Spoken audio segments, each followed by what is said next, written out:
El siguiente es un programa que cuenta con el patrocinio del Ministerio de las Culturas, las Artes y el Patrimonio y con el apoyo del Museo de la Memoria y los Derechos Humanos, la Corporación por la Paz Villa Grimaldi y el Centro de Memoria Londres 38.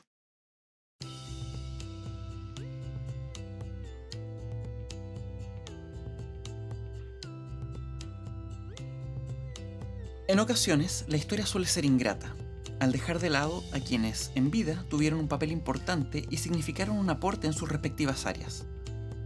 El olvido es sin duda uno de los grandes peligros ante los cuales el ser humano se enfrenta, dada la fragilidad de su memoria y a la finitud de su existencia física. Sin embargo, en el caso de los artistas, esa fragilidad y finitud podrían estar subsanadas de alguna u otra manera por el hecho de producir arte y dejar así remanentes físicos de su paso por esta vida. Mas no siempre es así. Y el mejor ejemplo de ello podría ser el artista que el día de hoy abordaremos. Hablamos de Víctor Hugo Codocedo, probablemente uno de los creadores chilenos más dejados de lado por la historiografía local, y del cual todo el material con el que se contaba estaba sumamente disperso, puesto que el carácter efímero de sus obras así lo dispuso. En el capítulo de hoy, nos centraremos en la figura de quien tomara como temática principal uno de los sentimientos más atávicos de nuestra psiquis, el miedo, y uno de los más recurrentes en el periodo de la historia en el que nos encontramos, plena dictadura cívico-militar. Codocedo toma este sentimiento y reflexiona en torno a él para así, finalmente, poder hacerle frente, asumiendo de esta manera el arte como una forma de sanar nuestro atormentado espíritu.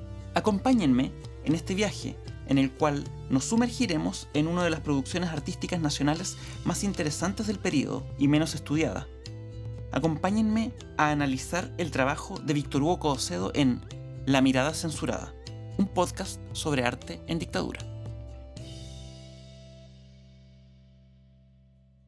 Bueno, les doy la bienvenida una vez más a este nuevo episodio de La Mirada Censurada.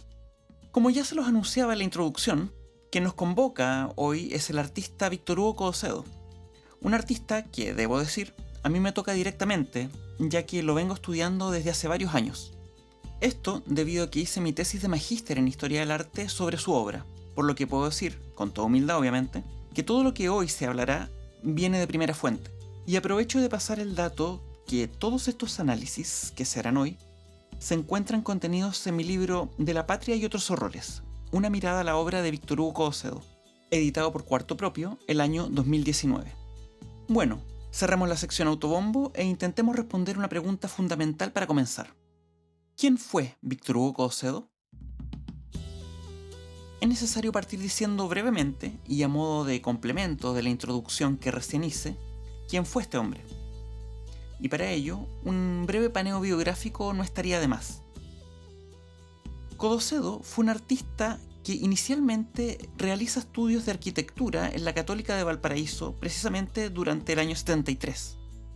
Sin embargo, el año 74 ingresa a la carrera de Artes Visuales de la Universidad de Chile, egresando en 1978. Hay que dejar en claro que, dado el contexto represivo de aquel entonces, la Universidad de Chile, como tantas otras instituciones estatales, habían sido intervenidas por el régimen, lo que significaba un giro conservador en la enseñanza del arte, sobre todo si lo comparamos con el boom cultural que fueron los años anteriores, y específicamente los años del gobierno de la Unidad Popular.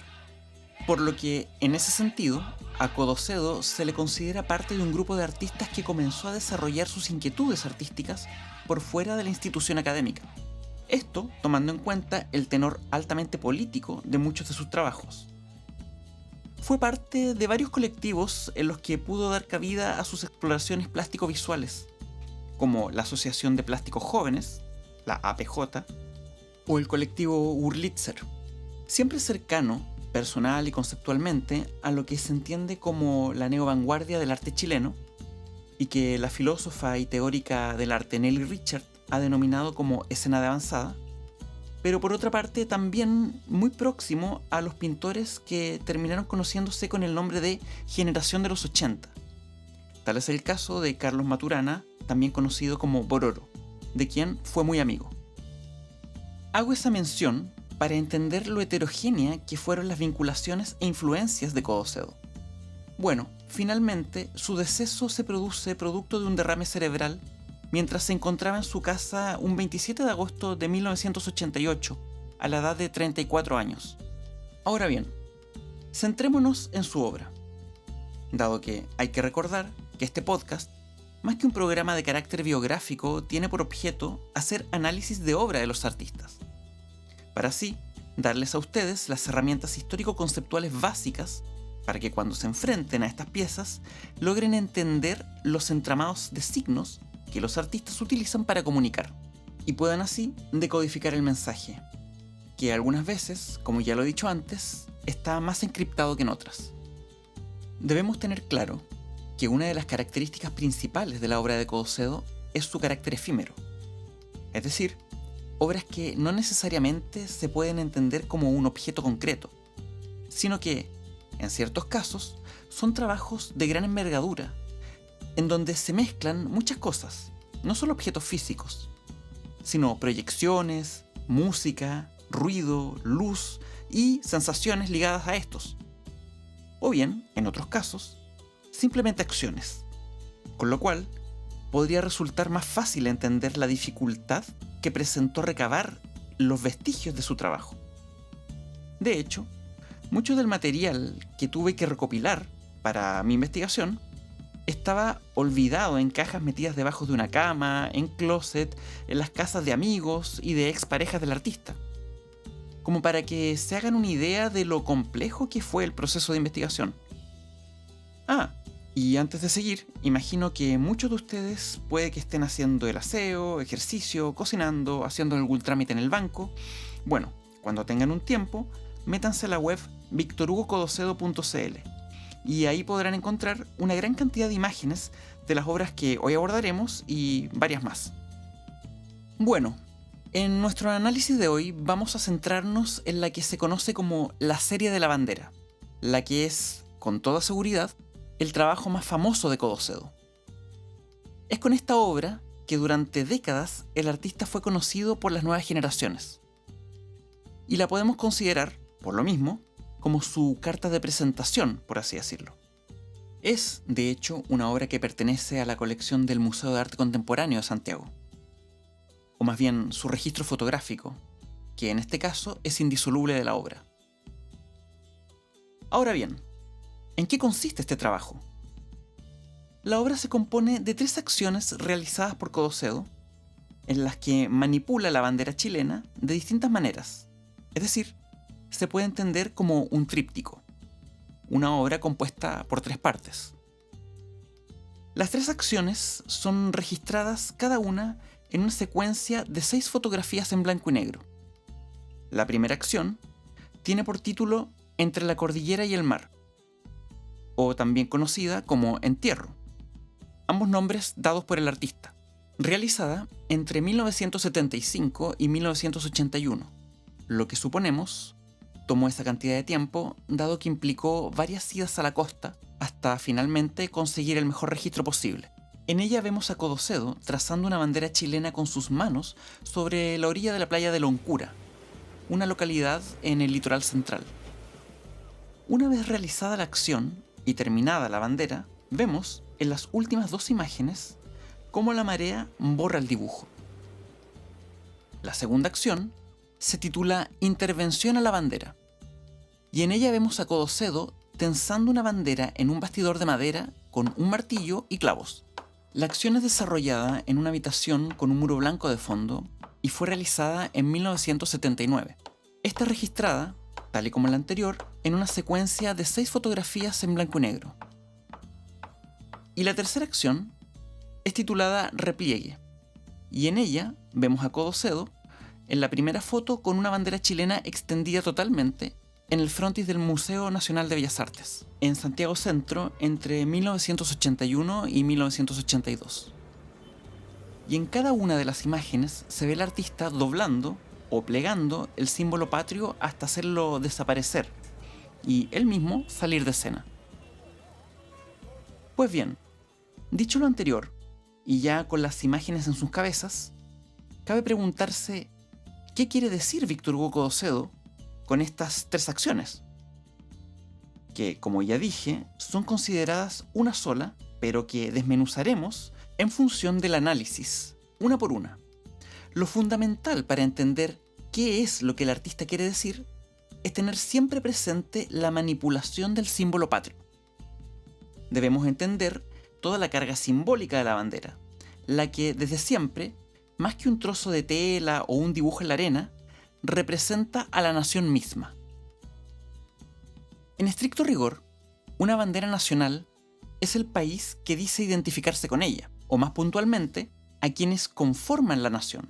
Es decir, vemos aquí la bandera sometida a diversas situaciones, las cuales parecieran serle ajenas respecto a lo que uno está habituado de ver en una bandera nacional.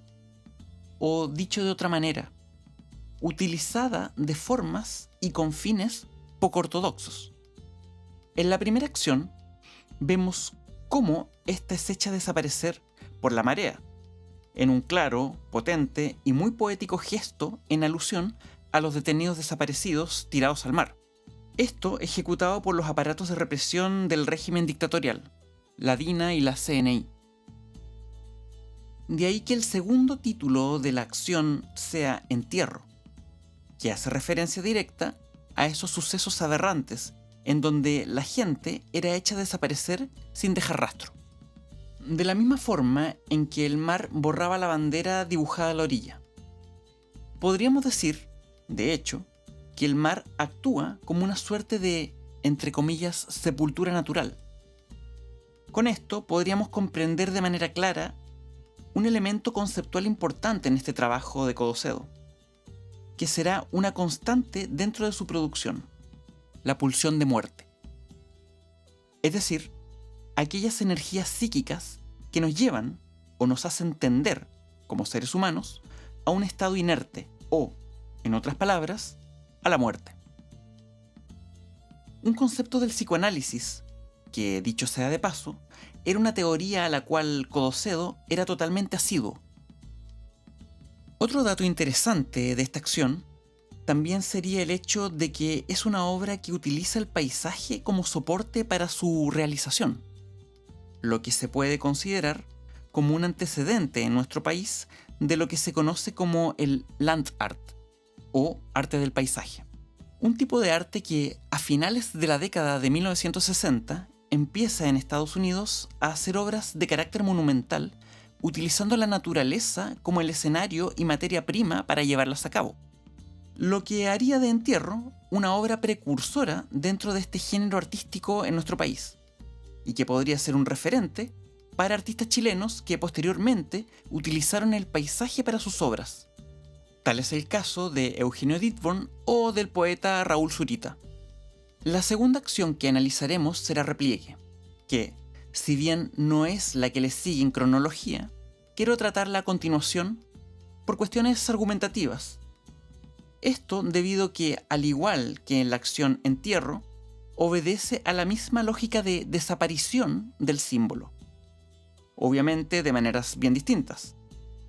En esta ocasión, Codocedo manipula una bandera real, o para decirlo en términos más específicos, manipula una bandera de tela, es decir, una que se ciñe a toda la reglamentación institucional propia y establecida del emblema patrio.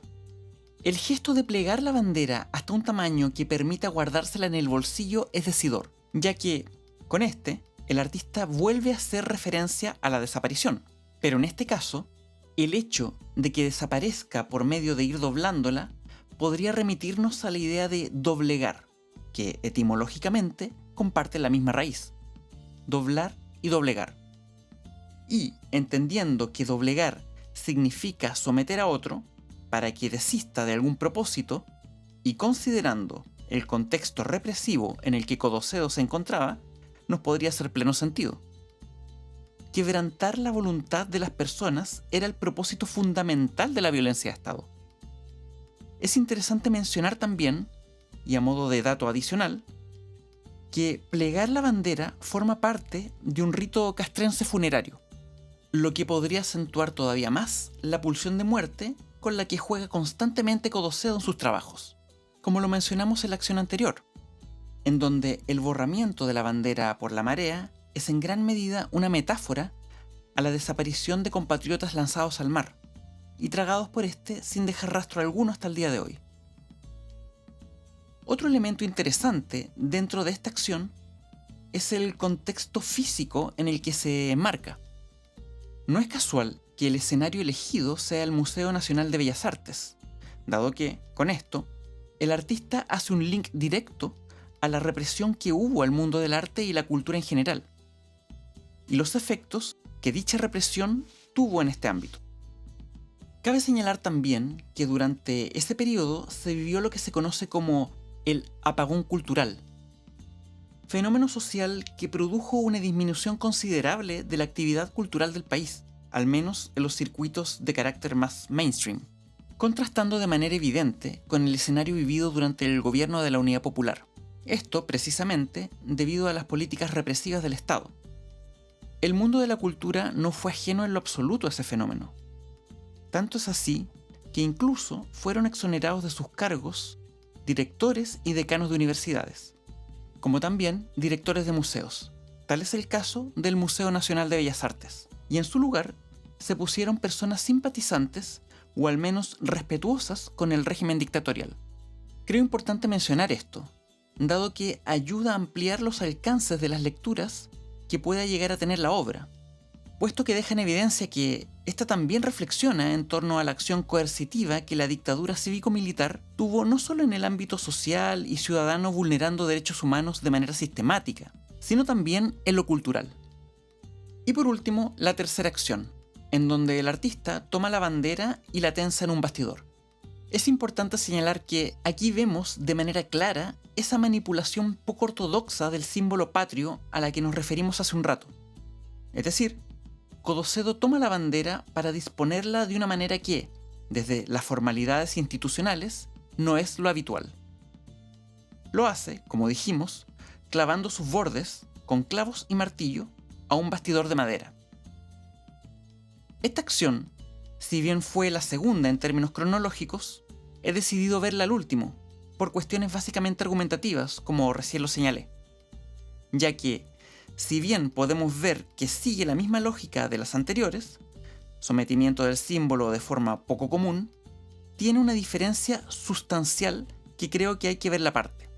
Al igual que las dos anteriores, se puede entender como una metáfora de los abusos que el Estado, a través de sus aparatos de represión, cometía para con sus ciudadanos. El sometimiento aquí sería por medio de golpes, el martillo, y punciones, los clavos, generando heridas en la materia de la que la bandera está hecha. Todo esto con el objetivo de producir una corrección formal del objeto, es decir, entre comillas, liberarla de esas, comillas nuevamente, imperfecciones que posee debido a su material, el género, y todas las cualidades que éste posee. Entiendas imperfecciones como los pliegues, las arrugas de la tela, la laxitud, la suavidad, que la supeditan a una forma irregular que, desde una mentalidad castrense, podrían perfectamente ser entendidas como, entre comillas, imperfecciones, para convertirla en un objeto recto, rígido, tenso, que emulaba la lógica de los militares, quienes estaban convencidos de la necesidad de arreglar eso que se había arruinado en el país durante el gobierno de la Unidad Popular. En ese sentido, se podría entender esta casi como una suerte de ortopedia. De ahí que se puedan entender las susodichas cualidades del símbolo ya intervenido, rigidez, rectitud, tensión, como cualidades valoradas desde los criterios y lógicas militares. Dicho esto, es que podemos darle todavía más sentido al título de la acción, Intervención a la bandera, una alusión directa al golpe y a la intervención de las Fuerzas Armadas al Estado. Ahora, esta acción puede tener más lecturas. Por ejemplo, el crítico de arte Justo Pastor Mellado, en su texto Han pisado con demasiada fuerza la tierra sobre mi cabeza, dedicado a Codocedo después de su muerte y leído en su funeral, y del cual les dejo el link aquí por si quieren revisarlo, postula lo siguiente. Dice que el artista lo que hace aquí es una apropiación del símbolo patrio hacia el campo del arte, Es decir que, al poner la bandera en un bastidor, estructura de madera en la que generalmente se tensan lienzos de pintura, estaría haciendo un guiño precisamente a todo ese mundo, el mundo del arte. Casi como un gesto de reivindicación, al ser el arte el que ahora se apropia del capital simbólico que el emblema patrio posee, cuyo monopolio había estado mayoritariamente administrado por la institucionalidad castrense. En lo personal, creo que sin duda esa puede ser una lectura complementaria a la que propongo, ya que, por un lado, se condice con el interés del artista por abordar los efectos de la represión dentro de su propio ámbito, la cultura, y no resulta contradictoria ni excluyente en lo absoluto con la que propone una metáfora de la violencia de Estado y las violaciones a los derechos humanos. Bueno, por otro lado, esta acción contrasta con las dos anteriores, que lo que producían cada una a su manera era la desaparición del símbolo patrio. Aquí lo que hace el artista es justamente lo contrario, es decir que, en lugar de hacerlo desaparecer, lo altera de una forma en que se propicia su visibilidad. Es decir, debido a que lo dispone en un objeto, el bastidor, que está pensado para ser colgado en una pared con el propósito de ser expuesto y visto. En otras palabras, lo que hace Codocedo en este gesto es exaltar la condición escópico-expositiva de la bandera, en tanto objeto que está concebido para ser visto. Escópico se refiere precisamente a lo visual, y con el hecho de adosarla a un objeto como el bastidor, el artista lo que hace es acentuar su cualidad expositiva, pero con ciertas condiciones particulares, dado que el ponerla en un asta o bien colgándola de sus vértices superiores podría haber propiciado lo mismo. Sin embargo, elige esta forma de hacerlo, es decir, sometiéndola, como dijimos, a golpes y punciones, y dejándola tensada como un cuerpo en un potro de tortura, y expuesta intencionalmente para exhibirla en esa vulnerada condición. Con esto podría entenderse que Codocedo estaría remitiendo a la fase cúlmine de la violencia de Estado. Por eso la quise ver al final, en donde sus ejecutores son capaces de mostrar y exhibir sin pudor algunos de los resultados, aparentemente exitosos, de sus políticas del terror. Esto muy en la lógica ortopédica de la que hablé hace un rato. Al exponer el símbolo patrio corregido, cual cadáver en una pica.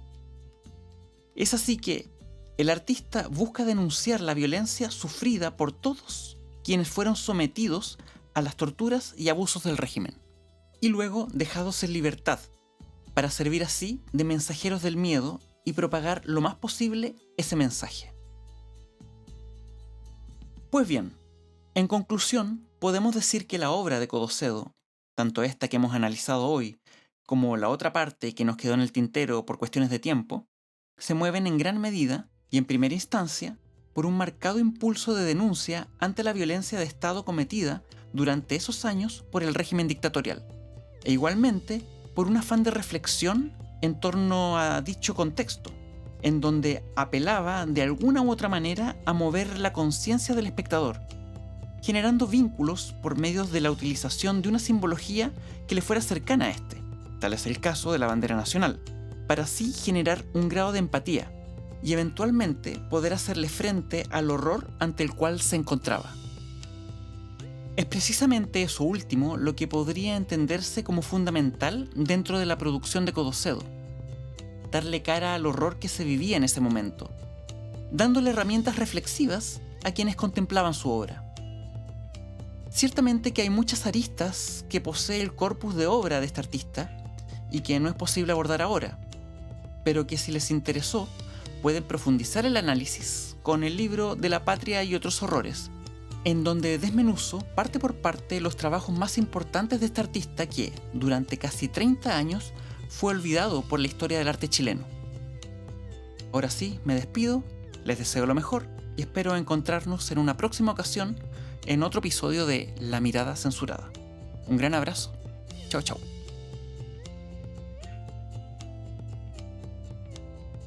Quisiera agradecer encarecidamente a Leonardo Ramela, ingeniero, sonidista y músico, productor y editor del podcast, y a quien pueden escuchar en su canal de YouTube. A Damian Jones, músico, compositor y autor de las envolventes melodías que aquí pudieron escuchar, y a quien pueden seguir en todas sus redes sociales como Damian Jones. Y finalmente, un agradecimiento especial a Yasmín Fabris, diseñadora y autora de la gráfica que le da imagen a este podcast. Sin su ayuda, este proyecto no habría sido posible. Por todo ello, mil gracias.